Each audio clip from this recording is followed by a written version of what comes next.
Hello, 1 Million Cups community. This is Rihanna Warner joining you with the rest of the organizers group here today at 1 Million Cups. Unfortunately, we had some technical difficulties, so we're not coming to you live, but we are still coming to you because we never miss a Wednesday. So, without further ado, I would like to go ahead and get this party started. First and foremost, we have some amazing sponsors who have helped us along the way through and outside of the COVID crisis. First and foremost is our standard location sponsors, the Warehouse. They have supported us for quite a long time, and even though we are not there in person, we are their heart. So since the Warehouse is here today presenting, would you guys like to say anything on behalf of your, or as a location sponsor? Well, you know, we're just kind of bored on Wednesday mornings. There's not as much going on right now. We certainly miss having people around. Well, we miss being there. We miss the tasty coffee too. Mac, you are a coffee roaster. Why don't you tell us a little bit about Eagle and Crane? Well, we roast here locally and we ship it out through the post office. And so right now we're doing 20% off for 1 Million Cup members. Just use coupon code 1 Million Cups, all one word, and we'll get you some coffee.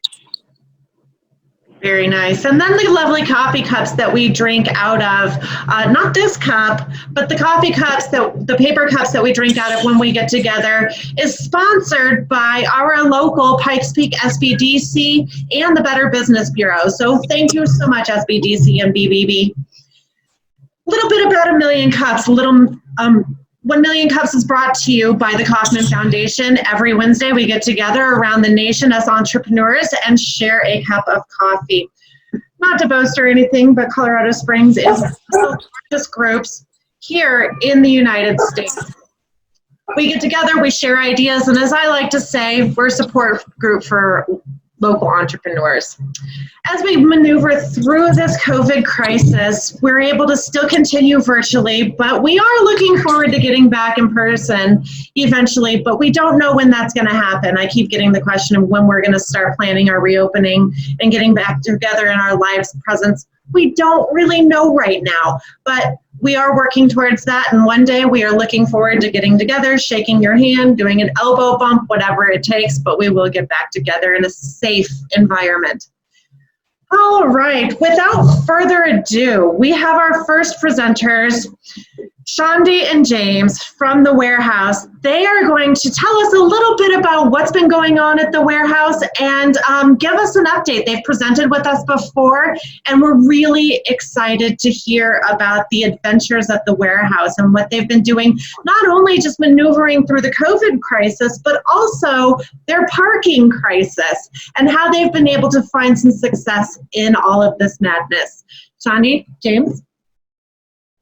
Good morning, everybody, again.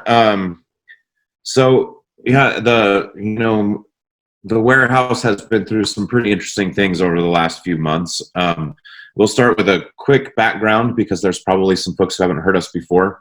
I'm James, and this is Shondi Africano. We own and operate daily the Warehouse restaurant. We are not owners who don't show up in our place. We're there hours and hours and hours every day. The Warehouse is near and dear to us. It's kind of where I grew up in the restaurant industry. I started working there at age 23, and I'm a lot older than that now, and worked there for 10 years. Our daughter was born while we were working at the Warehouse. Actually, both of our kids were born through the time there. In my original was 97 until 07. And along with the owner, Raphael Sassauer, who still owns the building, we built a pretty cool restaurant at the time. And it was time for us to leave. 2007, we moved to New Mexico and worked on a ranch called Vermejo Park, owned by Ted Turner. It's a pretty awesome experience, really neat place to get to raise our kids. And then we had the opportunity to come back and buy the Warehouse restaurant. in 2015. And we came back and did that and have been operating it since then. I cook most of the time. Shondi does all of the really boring, mundane stuff that makes my head hurt in the office and does it really well. I would lose my mind sitting still like that all day long, and she's able to power through that stuff while I do the things maybe that she wouldn't be able to do as well. No cooking for me. And keep the kitchen and everything else running. We've had a really great run at the warehouse since 2015. We came back and started it. It was a little rough for the first year or year and a half. It was not what I remembered leaving. Things had changed pretty significantly. And we managed to, get through that, navigate what was kind of an ugly time for the warehouse and get ourselves out of that turbulence and into a nice little smooth sailing, pretty steadily, sometimes very rapidly growing restaurant, and had a fantastic 2019. It really went well. And even, again, like you said, getting through some of the parking issues and things like that. And, that big lot that was behind us to the west has been this de facto parking lot forever, which was fantastic. And we knew that wouldn't last forever. Somebody was going to build on it eventually. And that has happened now with the city and the Wideners and the Reagans building the Switchback Stadium behind there. And it's going to be really fantastic to have that. But right now there's some growing pains going along with it. One of those is that we've always, again, had that giant space back there, and it's gone now. And a lot of the street parking has disappeared along with it. And that is even more difficult. That's hundreds of spaces between Cimarron and south to, Marino, Rio Grande, where there's just spaces that are gone on the street too. So that's a little bit difficult.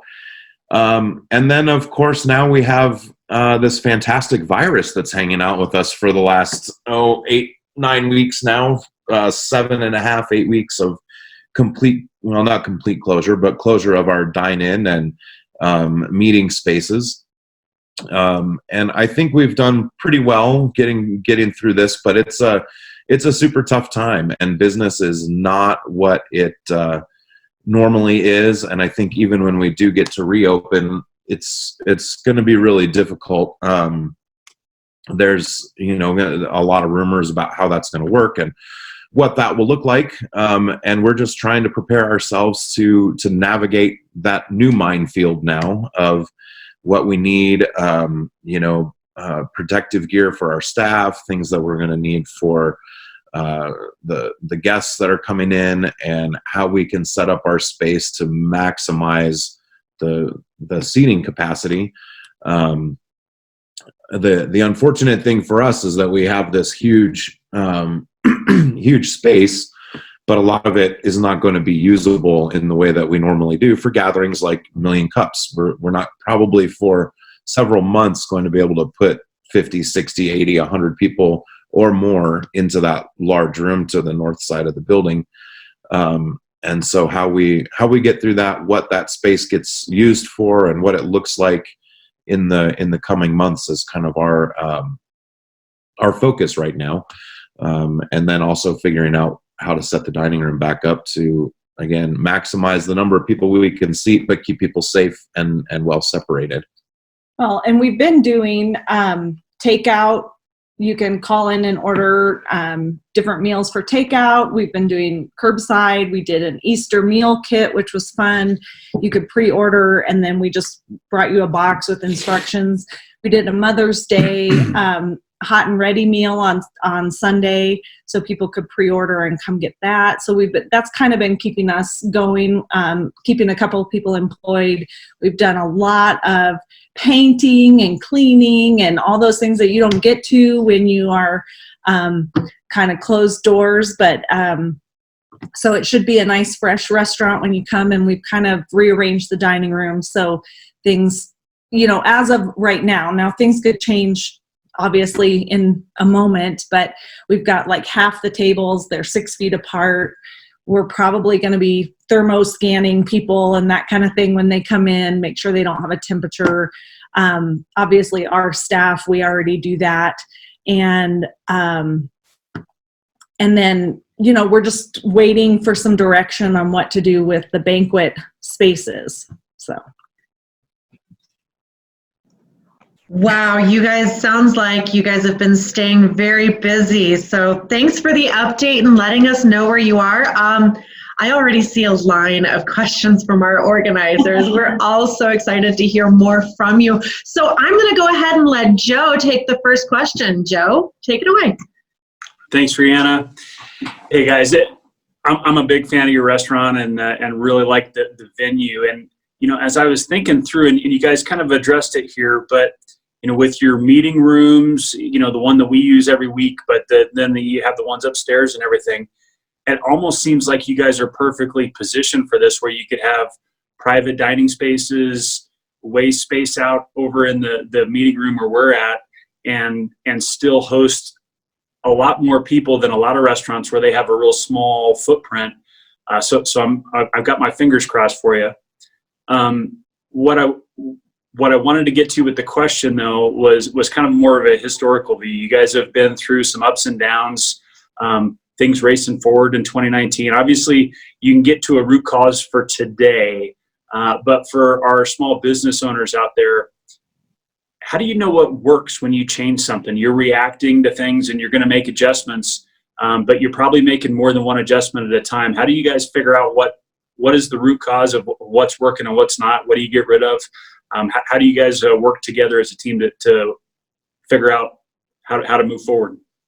Yeah, that's a great question, and it's a hard one to. I mean, it's a multifaceted question with a pretty big answer. But the simplest way to say it is, you know, we throw things at the wall, and what sticks we stay with, and that's, you know, this last 8 weeks has been an incredible exercise in that. You know, like, this didn't work, and you really, like, right, we get 1 day to figure it out right now. You know, there's not a lot of time. Normally, I feel like we have a little bit more time to get through those things. But right now, it's like if we put a special out for a day and we sell 2 of them, it's not coming back. You know, if we put a special out and we sell 60 of them, it's going to be back, and probably more than once, and may even become a weekly thing. Some of the other things, I almost nightly talk with somebody else in the industry. Either they call me, I call them. We just have kind of a little telephone support group right now of restaurant owners. Excuse me. And we just kind of, again, we're talking about what worked for them today, what worked on the north side of town, what worked on the south side of town, who did well downtown, who did, you know, and what the different things are that are helping them to get through. You know, we tried groceries. The very first Saturday, we sold 300 pounds of ground beef. No kidding. And a little over 200 pounds of chicken breast. It was completely overwhelming, and I had no idea that's what was going to happen. And we came really close to sinking that day and not being able to keep up with demand. But we learned, and now we're able to, you know, provide that for people. But that was something that I talked to 2 or 3 restaurateurs about that night. I said, look, we sold all of this today. You guys need to start doing this and get behind this, because people need it, people want it. And at that point, you couldn't buy the stuff at the grocery store. And now I think it's going to be, everything is super expensive at the grocery store and maybe not available again. So I think there'll be a little resurgence in that. But really, it's just you know, it's constant talking. It's just trying to, you know, figure it out, and it's not perfect. And also the social media feedback is huge. We had lots of people, you know, comment on Instagram, Facebook, that kind of thing. We had lots of phone calls. Thank you for doing this. That's what kind of keeps you going. That's the feedback that's like, okay, good, we're doing something worthwhile here, or not. Yeah. I love everything that you guys have been doing. I know I've been one of your big supporters online, and trying to order from you guys as much as we can. So thank you for all you're doing for our community and your innovativeness. Next, I have Jeff who has a question for you. Jeff, you wanna step in? Hey, Shondi, I'll actually be having lunch from the warehouse today. I'll be ordering curbside today. So thanks for presenting. I'm excited. So Governor Polis is estimating like May 15th-ish, he might allow restaurants to reopen. And I've seen estimates as high as 30% in some articles that for the number of restaurants that may not reopen. You mentioned your restaurant support group. What is y'all's current feel of lay of the land? What's going on for here in Colorado Springs? Because everything I'm finding is Denver related. What's going on with our local restaurant community? Our local restaurant community is actually pretty strong, I would say, in comparison to maybe a lot or other parts of the country.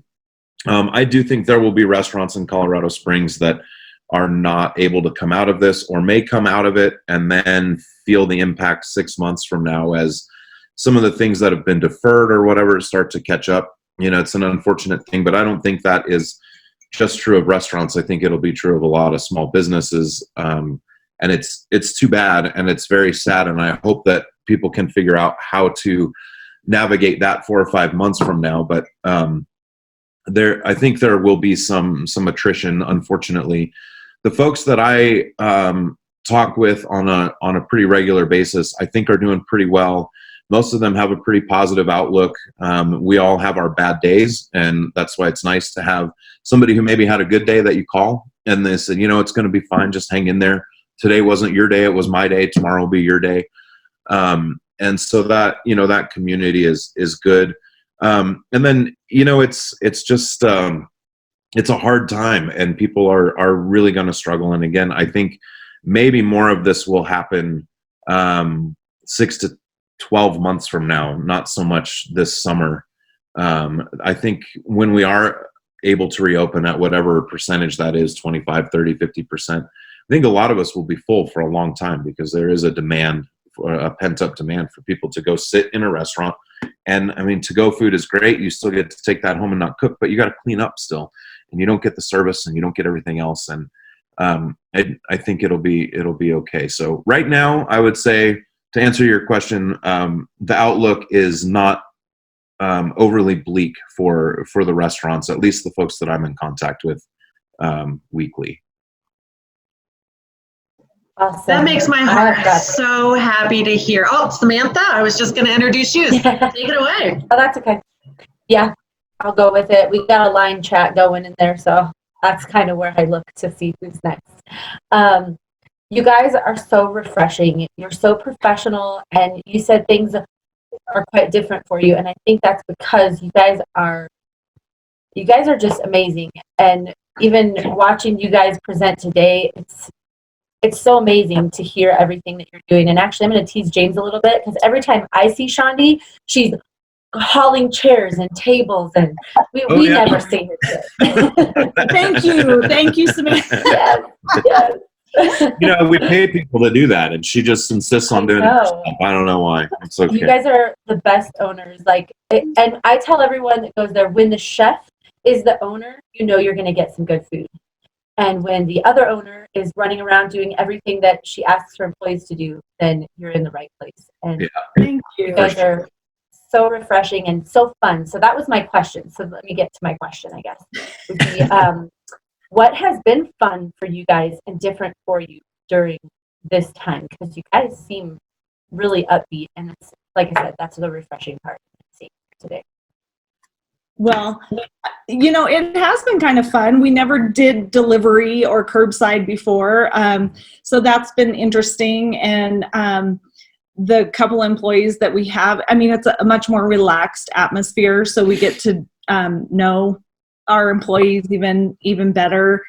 I think it's been kind of fun for James to create some new things, and he's kind of genius in this grocery thing that he started early. And then he was one of the first people to do like a family meal where you get the whole, you know, entree, salad, dessert, everything. And and just really tap into that.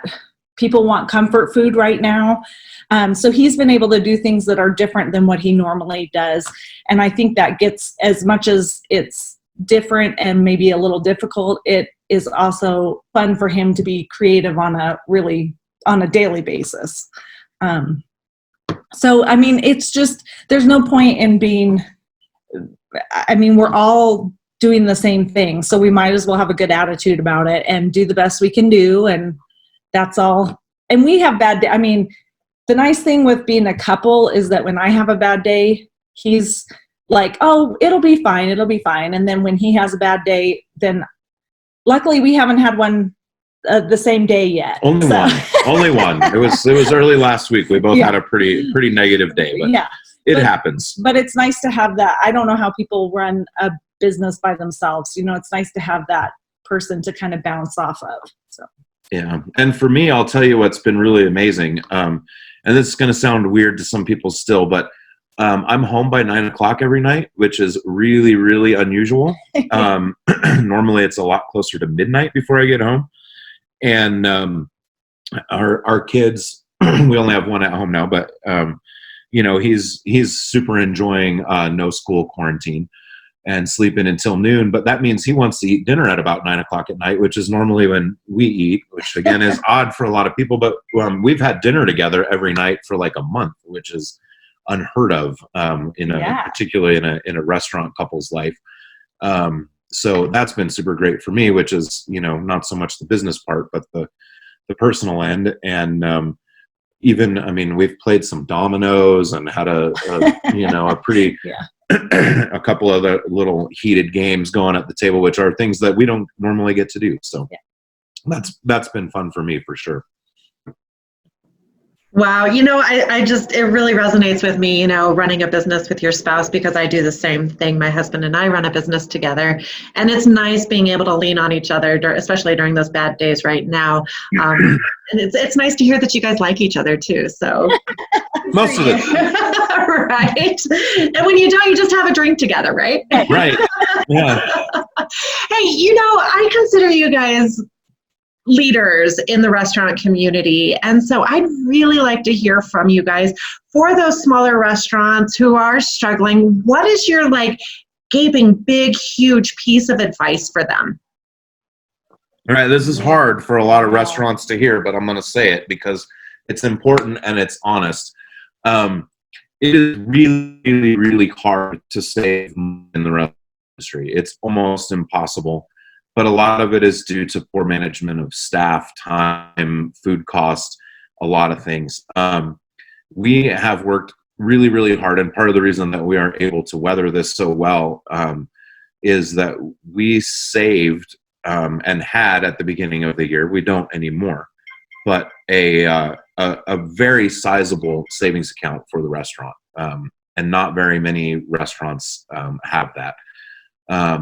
Now, we have managed to plow right through that thing in 2 months.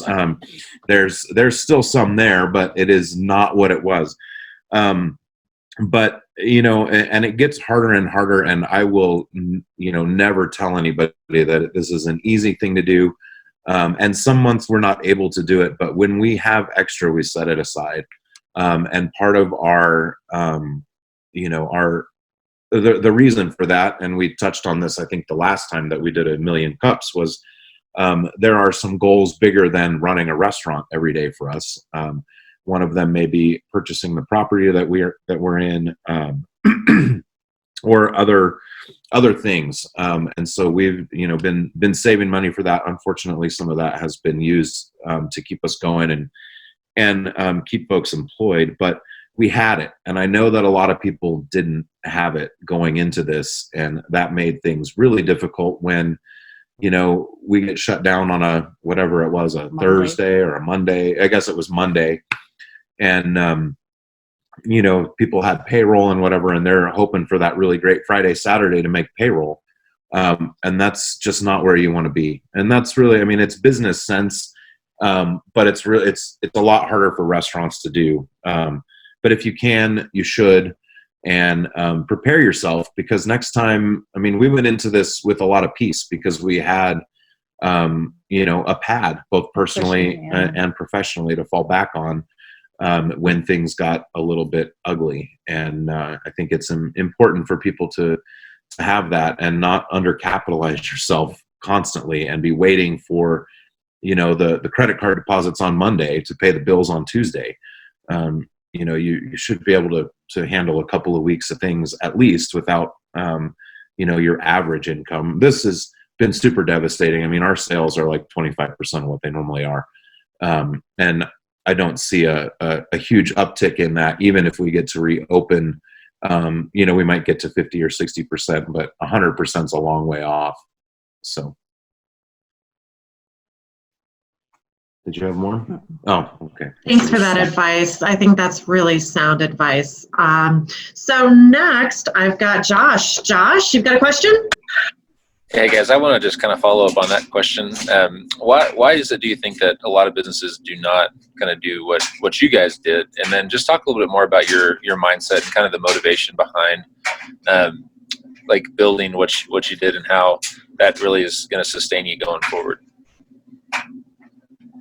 Well, I was going to say, I think a lot of people think running a restaurant is sitting at the bar, having a drink, watching this fun happening. And our philosophy, we've always been working owners.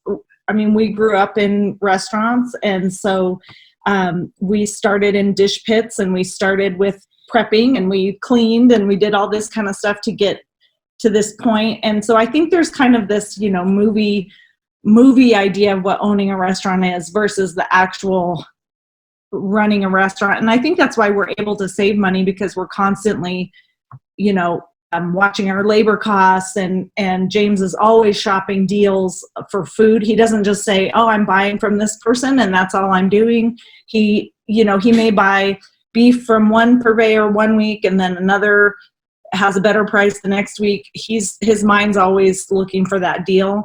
But I think labor is a huge expense.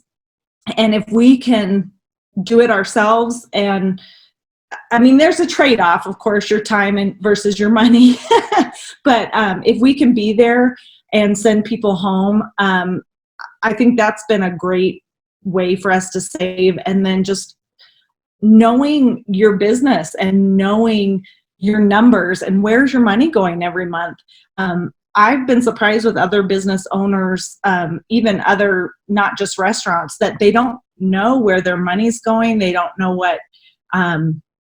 where their expenses are, what they can cut down every month. And so I think that helps in just building that kind of cushion. And it's a low, I mean, everybody says it's a low profit margin for restaurants, and it is, but I think there's ways to do it that you can be successful. Does that answer did you have other things? Yeah, I think so. I mean, Shandi touched on it really well there. The reason that we're able to do it is because we work so much. But, and the other thing is, just the expenses, they're super important to keep your eye on. And sometimes it's little things that you don't even notice. And I think at the beginning of the year, maybe the end of last year, we went through and audited like a month's worth of expenses. And we found, I don't know, they're little things, but the little things add up to a lot. 4 or 5 different music services that over the course of the 5 years we had subscribed to. So the one's $10 a month, the one's $19 a month, and all of a sudden you've got $1,000 a month going out $10 at a time. And, it adds up, and it's money that you can hold on to. So I had a quick question. You mentioned the pictures. You mentioned that you rearranged the restaurant. I'd love to see that. Do you have any pictures, or do you plan on posting pictures or a video of that? We don't have anything just yet. We have a couple of other things that we're going to do with the restaurant to prepare it to have guests again. And also, before we do anything, we're really waiting for the final guidance from the state and the health department and the county, so that we know what we should do. We don't want to go in and spend a whole lot of time and a whole lot of money doing the things that we have in mind, and then find out that we can only seat, 20% of the people, and we're going to have to move another table, or that the guidance is going to be in a restaurant, you need to be 8 feet apart and not 6, or whatever it might be. So we're trying to, figure all of that out before we really get too into it.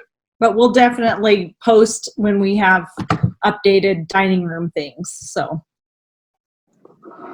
Thank you guys. Very wise guidance here. So we've got time for one last question. We all know this question, our super special question, and I'm going to call on Brandy to ask this question. Yes. Awesome. I just want to say thank you guys for joining us today. As someone that spent 17 years in food service and met my significant other in that industry, bless you guys for doing what you do and fighting the good fight with this community. So with that being said, what can we do as a Colorado Springs community to help and support you? Well, I mean, there's the simple answer to that, which is, order food. Come down and order food. But bigger than that is, it's not just about us as a restaurant. It's about a restaurant community and the community of Colorado Springs. And there are a lot of things that not just the warehouse, but other restaurants are doing that are community-based as well. We are giving food once a week, I guess, to frontline workers, and we are doing it with childcare workers, not necessarily not the hospitals. There's a lot of folks out there that have taken on teaching roles and more kids and all those kind of things as essential workers are still having to go to work, but the schools are all closed. Yeah. So early childhood care centers, we send some food to, sponsored by a group, and whatever they buy, we match that donation every week. And that is just a big deal for the community. We have other folks that are doing frontline hospital workers, and that kind of support, if you can help them support the workers, it also supports the restaurants, and it just grows it to be a bigger thing than simply, putting $20 in our coffers for a steak or whatever it might be. It's a bigger part of Colorado Springs being benefited through that. So you can also sponsor a meal. The group does that for us. But if you order a meal with us, you are welcome to spend $15 and buy a quart of soup, a loaf of bread, and some cookies. And if you do that, the warehouse provides another quart of soup, loaf of bread, and cookies to another family. So for $15, you get to supply 2 meals to a child care worker in Colorado Springs, which is pretty awesome. That is super cool. I didn't even know that. I'm going to spread the word. Do you guys have that on Facebook that we can share? Or? We do. Yep. Facebook, okay. Instagram, all of the Twitterverse, the website, those places. And there are several other restaurants. Red Gravy's doing a really cool thing called Meals to Heal, which is providing ER and ICU workers with meals a couple of times. And he has actually spread that thing across the nation. He has people doing the similar program.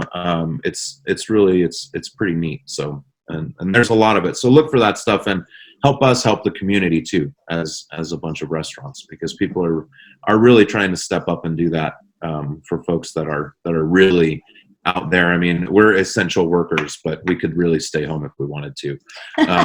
Those folks that are out there fighting fires and, taking care of sick people, that's really, truly essential. So.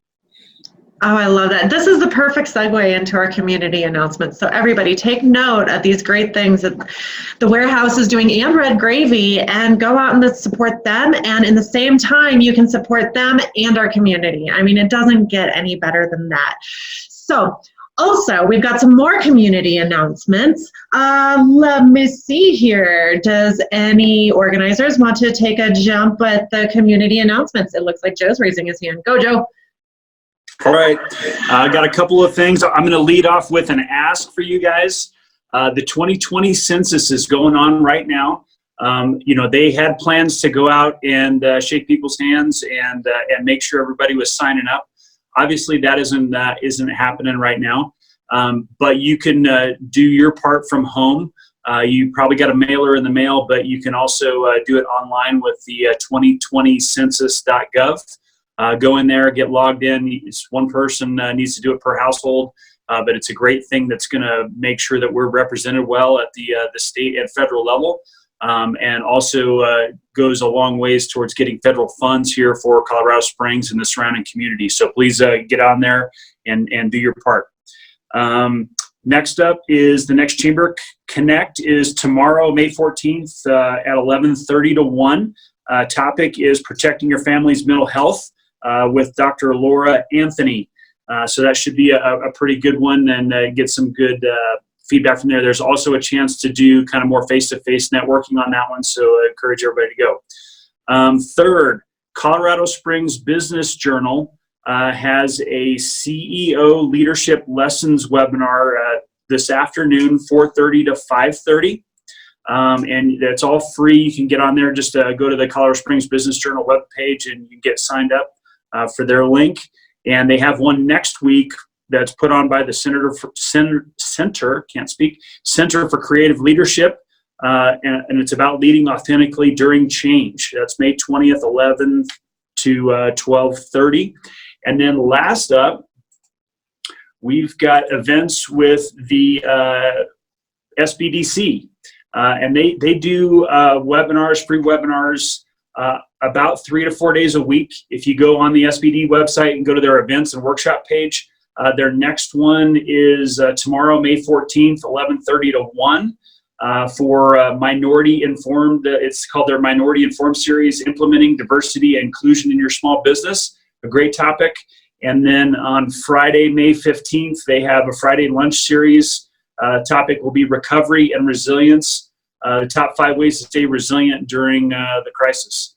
Okay, and then they go out from there. So there's a lot of great resources out there. Get online and get signed up for some of these. Make yourself better, make your team better. And let's get Colorado Springs stood back up. That's all for me.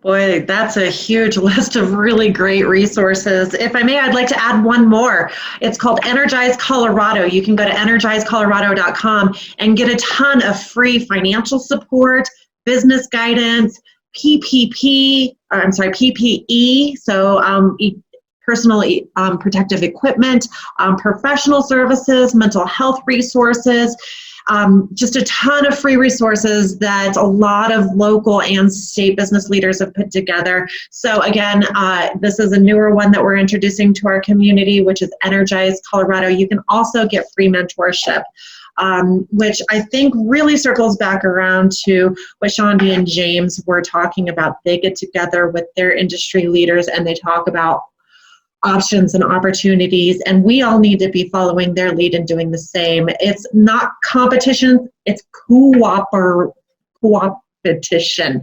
We all need to cooperate and work together right now so we can build our community. All right, without further ado, let's make one quick shift and then we're going to jump into our next presenter.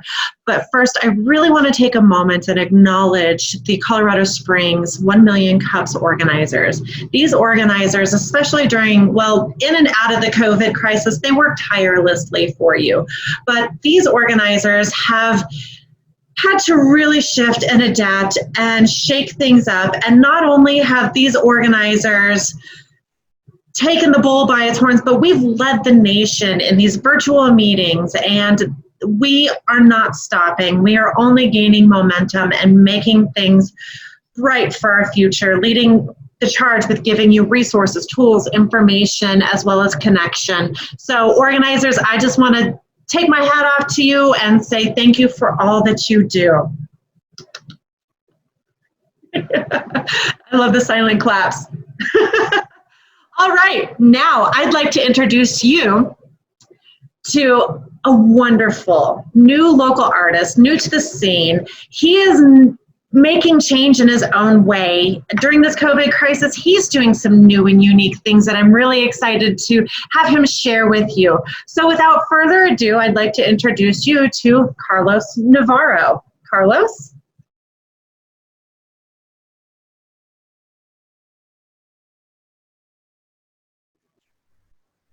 Carlos, I believe that you are on mute. Oh, is that better? Hi. Good. Hi. So my name is Carlos. Carlos Navarro. I'm sorry, Carlos, can I interrupt you and have you move just a little bit closer to the camera so we can hear you better? Oh, yep. Is that better? Is that good? Yeah. It's a little bit better. If you could raise your voice, want to make sure you're heard. Okay. Let's see. Is that better? Okay. So my name is Carlos Navarro. Owner or trying to start Narte 22, which Narte or Narte 22 comes from the first letter of my last name, which is Navarro, which is N. And arte in Spanish is art. So I just put those two together, Narte. And then 22 was the date my wife and I got married, September 22nd. And the date my twin girls were born, June 22nd. And hopefully my third child that's on the way is born June 22nd. That way I just have to remember one date and that's it. So that's where Narte 22 comes from. I am Mexican, raised in Texas, but been out here in Colorado for 20 years. So I guess my dream is to see people wear my art. For instance, this is my shirt, Colorado, with the mountains, the Colorado Sea. The goal or the vision is to do like state art, like state flags, and put my own little twist on them. Country flags, same thing, put my own little twist on them.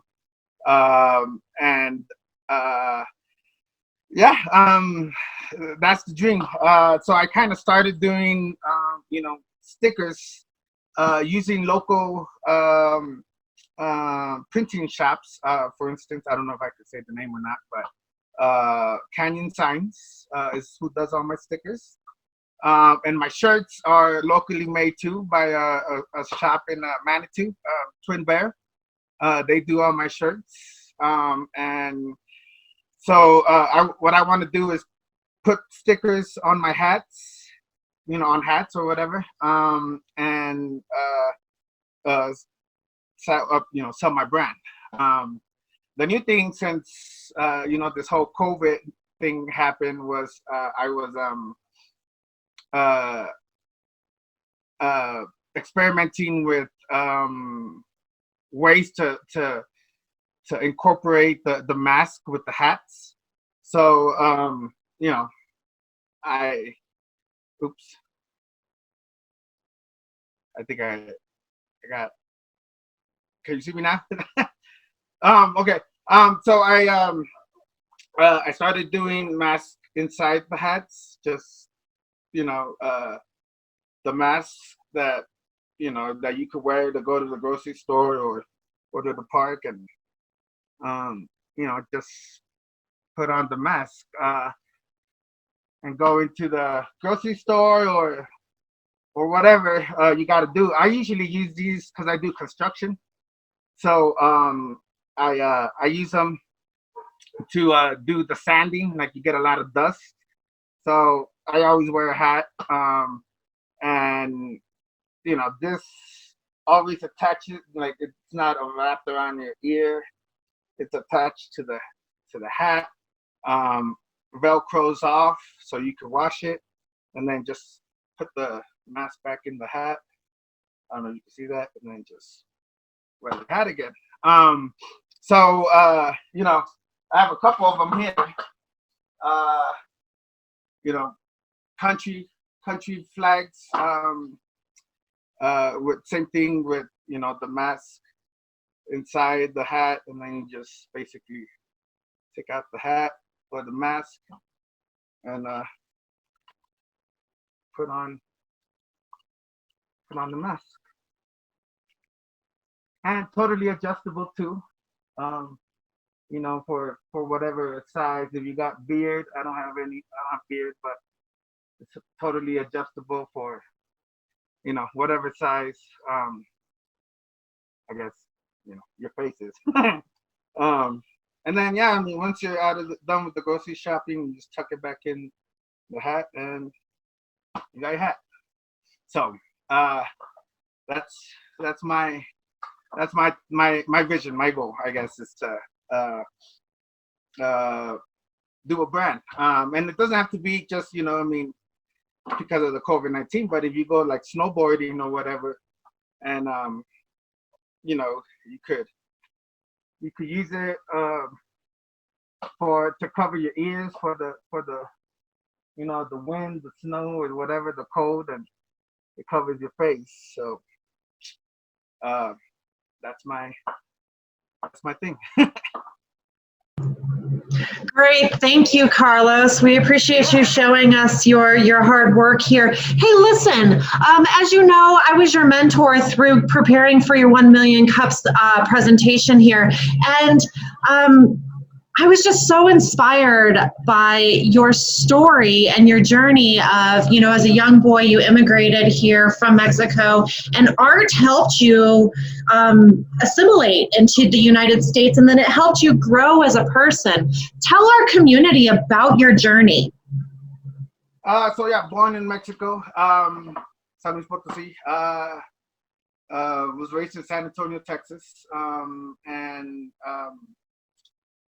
you know, going into school, not knowing any English, you know, in second grade, I think it was, you know, they just threw me into the wolves, I guess, you know, just here, go to school. And so I didn't know any English or the language.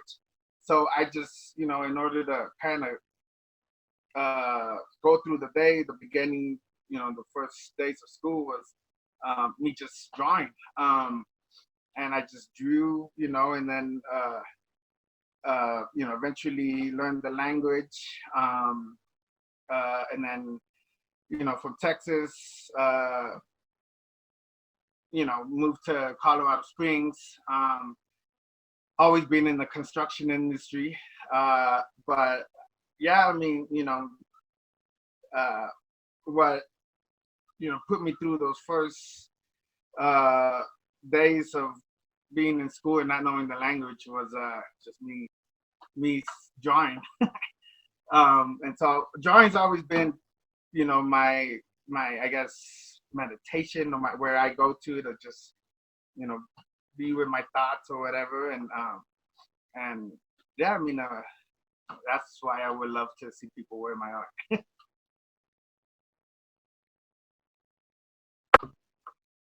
May I go ahead and ask Brianna?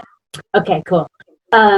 So I know how hard it is to present sometimes. So we always applaud people for stepping out into a new business and for presenting. It's always a little weird online, and in person it's really nerve-wracking. So we'll ask some of those questions that might have instantly gone out of the brain as soon as the camera turned to you.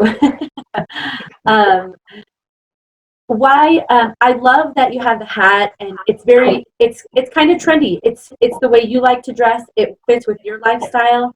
Can you tell us a little bit more about maybe why you chose to go with the flags and the t-shirts? Was there something interwoven in that, or was it just that's what it was, and you're just running with it? Well,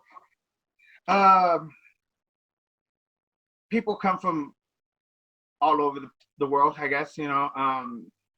You know, I mean, so that's why I wanted to do designs with using, you know, first off was state flags. The first one was, you know, obviously the Colorado one, and then I got a Texas one, then a California one, and I've been working, you know, I draw them all by hand, and then, you know, send the picture to, you know, the print shops or whatever. But everybody comes from somewhere, so I would have that, you know, I guess, crowd, or that those people that like to represent where they come from. And so, Colorado Springs being a very visited place. So before this whole COVID-19 or whatever, I was doing ride shares, Uber and Lyft, and I would sell it to the my stickers and my hats and shirts to the passengers, the tourists. But not only the tourists, but even other like local people that live here, and you giving them a ride somewhere or whatever, and they would like the design or whatever, the hats or the stickers, and they would buy them. So because they would, I have people, I have Canadian, I have U.S. or Mexico country ones, and a lot of people, because of the Olympic training center, will come from a lot of countries, and I would try to hit kind of those people, the be able to sell my So I think kind of you're helping people have pride in what they love, and then basically you create, when someone asks, hey, can you make me this? You're like, yeah, and that adds to your stock. And yeah, that's cool. Yeah, exactly.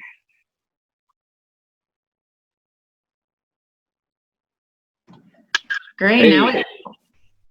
Thanks. So thank you so much for sharing your story. My Zoom crashed, so if this has already been asked and answered, I do apologize. I had to actually restart my computer. But you mentioned that you are Mexican and very proudly so. Very colorful and artistic culture. How much does that culture play an influence in your artwork? I see your hat has what looks like the eagle on it. So how much does... This is the Mexican flag with my twist on it. I know there's a lot of light, but the stickers also reflect in the dark. But that has done a lot of a lot of my art is, I don't know if you can see back here, but you got the eagle too. Maguey, I don't know how you call that in English, but it's where the tequila comes out of. So this is my cabinet. It's a work of art, it's work in progress, but it is a lot of I don't have a shirt on, but I also have a shirt of this drawing, I don't know if you have to see it, but a lot of my art is I guess Mexican culture. But that was, that's always been there, but my real for Narte 22 is to do the states and country flags, just because you have more of a range of, I guess, clientele, people that will buy your art, not just Aztecs or Mexican or somebody who loves that particular art. So, but with Marte, I want to do the countries, the flags, the state flags, the country flags, stuff like that.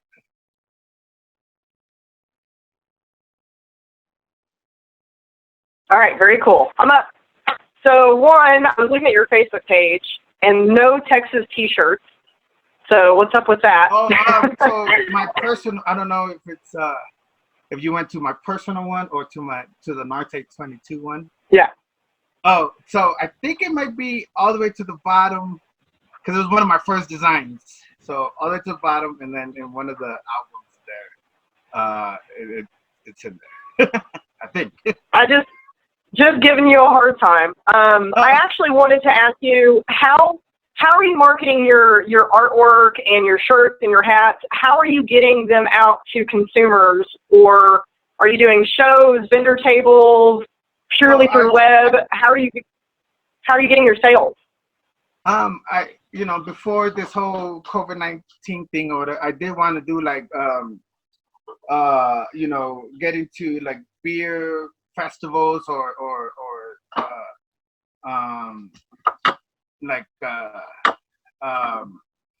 what are the farmer markets, or going up to the ski resorts, and kind of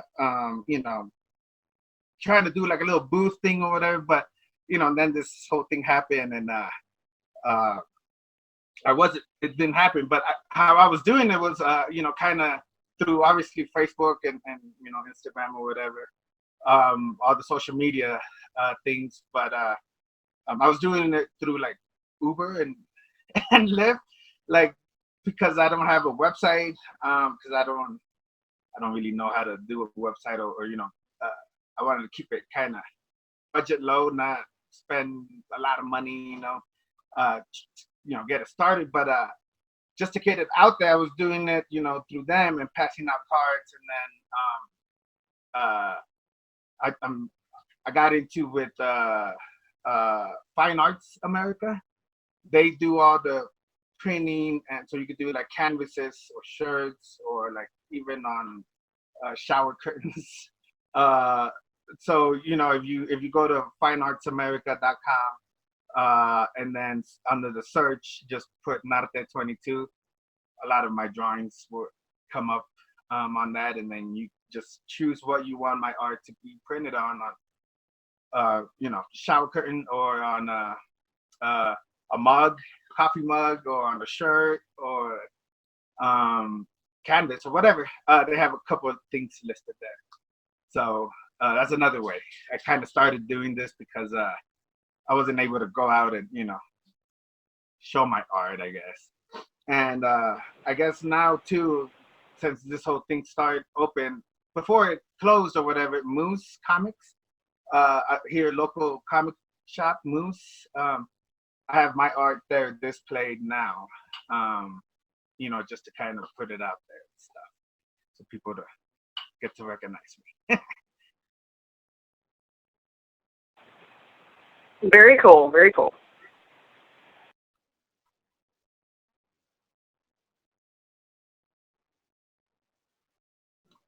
Josh, I think you have a question.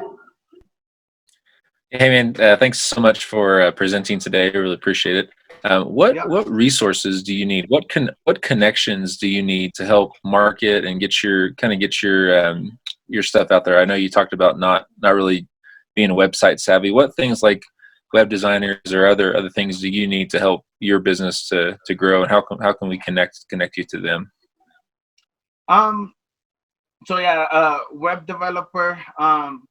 Like with the with the masks, I don't know how to sew, so I'm in construction, so I basically hot glued all the seams.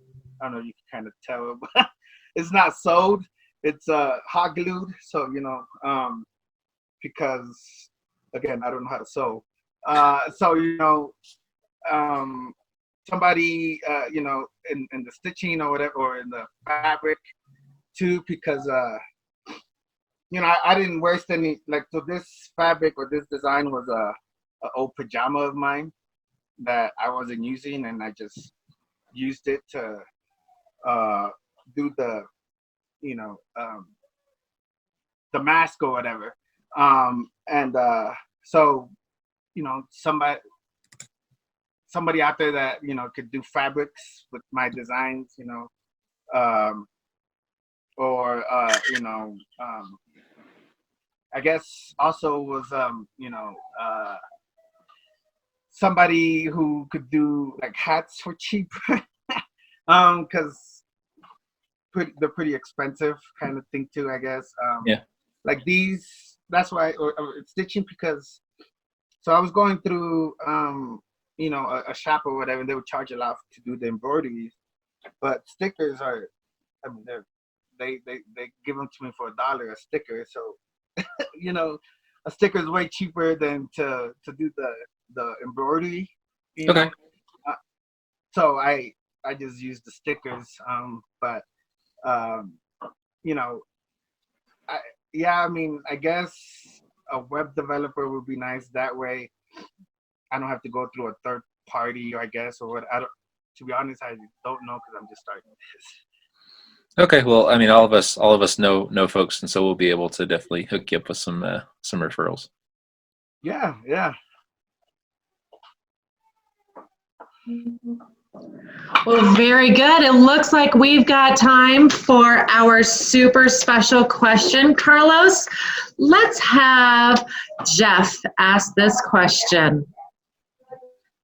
An honor. Carlos, what can we as a Colorado Springs community do to help and support you? Well, kind of like the warehouse said, buy my stuff, buy my art, buy my my clothing, I guess. But I guess another big way would be, y'all has said, get good connections. Somebody out there that does embroideries or does screen printing. Like I kind of have somebody already doing that, but I was using the mall, which was Lids, which was doing some of them, but they charge a lot. But I wanted to use someone locally, like use local people, local shops, I guess, instead of big commercial stuff or whatever. So get a connection within the community, so I could get shirts, hats, all locally here from Colorado Springs. Very good. Thank you so much for telling us about your journey and your art today, Carlos. So big round of applause to both of our presenters. Oh, I've got Josh raising his hand. Hey, Yes. Carlos, I was looking back at your contact information, and I think there's a number missing from your phone number. So it's like 719-226. Is it 2222, or what's the last four digits? 2222. 2222. Mm-hmm. Okay, cool. Yeah, I just wanted to make sure I had that right. Yeah. Catch, Josh. Very good. Hey, we have one more final community announcement before we close out this session of 1 Million Cups. Brandy, do you want to tell us what's going on? I wasn't ready. Sorry, I was typing something else. So yes, we had a last minute community announcement come in that we wanted to make sure you guys were aware of. So the charity race is Memorial Day weekend. It's for Angels 5K. It's gone viral. It's brought on by Red Leg Brewing, and it's to honor the families of our fallen heroes. So that's moved virtually for Angels of America's Fallen. So make sure you guys check that out too. Thank you, Brandy. That's a really great opportunity. So everybody, thank you so much for joining us for this week's 1 Million Cups. We're glad that you hung in there during our technical difficulties and you're watching our video. It's loaded with great information, resources, and of course, wonderful local entrepreneurs. If you have any questions, post in the comments below. We'll try and get our business owners, our presenters to answer those questions as they come in. And be sure to share this video on your social media so other people know about 1 Million Cups. Don't keep us a secret. Share us. 1 Million Cups is here as a community. So invite your friends to watch us virtually. And hopefully, no, not hopefully, I know that they'll get something great out of this group and these virtual meetups. Last but not least, be sure to comment like any of our presentations and join us next week. Hopefully, without any technical difficulties, we will be coming to you live again. Until next week, everybody, we will see you then.